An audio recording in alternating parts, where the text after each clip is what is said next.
The success or failure of a business during a disaster and after a disaster could be determined by the amount of preparedness they do before a disaster. We want to ensure that small business, if something does happen, that they can recover quickly and get back into business.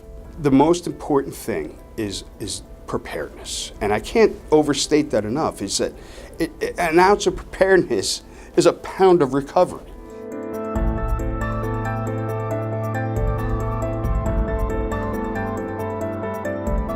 You wake up today after the event, whatever it might be has happened, and it's the new normal. You'll never go back. It can never be the same. The Small Business Development Center, of course, is known for helping start businesses, grow businesses, find capital.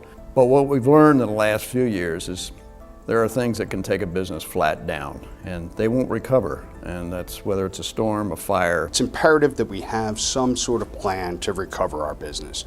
I can't tell you how unprepared businesses were in New Jersey when Sandy hit.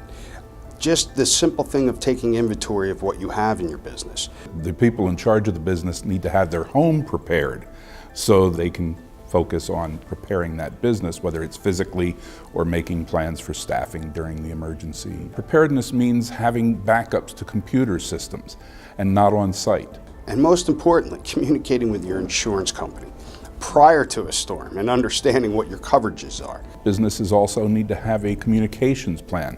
How are they going to get in touch with their employees in the event of a disaster? And also a crisis communications plan to let the public know what's happening in that business. Your financial records, where your insurance information is, who your vendors are.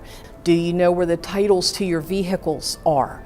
This is the kind of information you have to keep at your fingertips so that you will be resilient. I would just like to get people to think about flood risk. Flooding is not just a problem down at the beach. There are places all over the state that can be flood prone.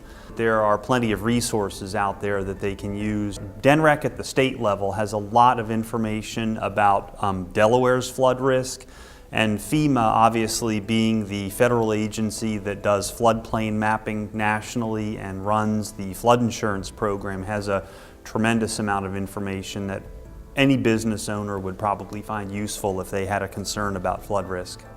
And we want to ensure that small business, if something does happen, that they can recover quickly and get back into business, that they know who to contact, what agencies are out there available to them, what other corporations are doing. We're hoping that if a disaster were to strike or some type of emergency, that they have a plan and they're prepared to take care of that.